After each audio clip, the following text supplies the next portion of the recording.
Bctv Local and African News Summary. The Asset Recovery Task Force has held discussions with the local IMF representative on asset tracing, recovery, and safeguarding public properties.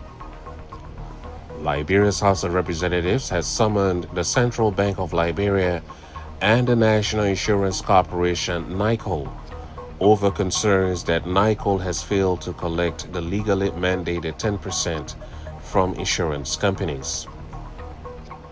South Africa has told the UN General Assembly that trade is being used as a weapon. Liberia's Asset Recovery and Property Retrieval Task Force, or AREPT, says it is exploring new collaboration opportunities with the International Monetary Fund, the IMF, to strengthen Liberia's fight against corruption. According to a press release from AREPT, the task force met Tuesday in Painesville with IMF resident representative Joel Chedu Okuke and his delegation. Discussions focus on asset tracing, recovery, and safeguarding public properties, as well as the challenges involved. AREPT's chairperson, Councillor Edwin Kla Martin, emphasized the importance of international partnerships in boosting capacity to recover assets both at home and abroad.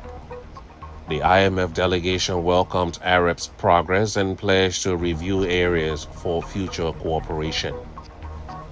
A fire outbreak has been reported at the 9th Street home in Cinco, Monrovia of former Liberian President George M. Weah. The incident reportedly occurred in the early hours of Wednesday morning. It is unclear what led to the fire. Mr. Weah is said to be unharmed. Front Page Africa reports that the government of Liberia has signed a memorandum of understanding with World Hope International to revive the stalled Improve Access to Safe Drinking Water in Liberia project. The deal, brokered through the National Wash Commission, comes after the U.S. government earlier this year pulled funding from several major water and sanitation initiatives. The agreement is seen as a critical step to ensure communities still gain access to water and sanitation services despite the funding setback. In more news, the House of Representatives has summoned the Central Bank of Liberia and the National Insurance Corporation of Liberia, NICOL, over concerns that NICOL has failed to collect the legally mandated 10% from insurance companies. Lawmakers say the corporation continues to rely on government salaries instead of enforcing the law, calling it a disservice. NICOL admitted that there are 16 insurance companies operating in the country, but argued that regulatory authority rests with the central bank under the 2014 Insurance Act. A joint committee has ordered both institutions to reappear next week for further hearings.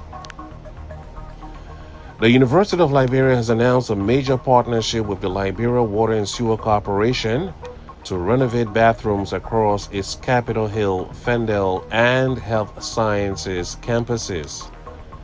According to the university, the project will include new boreholes, water storage facilities, plumbing repairs, and the installation of modern toilets and sinks. The university will fund supplies using money from the Ministry of Finance, while the Liberia Water and Sewer Corporation will handle water access upgrades. Work is set to begin this week with both institutions providing labor. President Joseph Boakai has addressed the 80th session of the United Nations General Assembly in New York, reaffirming Liberia's commitment to peace, multilateralism, and inclusive development. He thanked the UN for electing Liberia to a non-permanent seat on the Security Council for 2026-2027, pledging to represent Africa's interests and push for fairer global reforms. The president highlighted Liberia's fight against climate change, its call for debt restructuring, and efforts to strengthen governance under the Arrest agenda. Boakai also renewed his request for international support in establishing a war and economic crimes court, saying Liberia remains determined to pursue justice, reconciliation, and sustainable peace. You're listening to the Bctv News Summary. South African President Cyril Ramaphosa said on Tuesday his country is in talks with the U.S. Trade Representative to reduce tariffs levied by U.S. President Donald Trump after telling world leaders that trade is now being used as a weapon. The U.S. is South Africa's partner. Trump in August imposed an import from South Africa after Ramaphosa's government made several unsuccessful attempts to secure a trade deal. We want tariffs that President Trump is seeking to levy on us and has already started to be reduced, Ramaphosa told the Council on Foreign Relations in New York.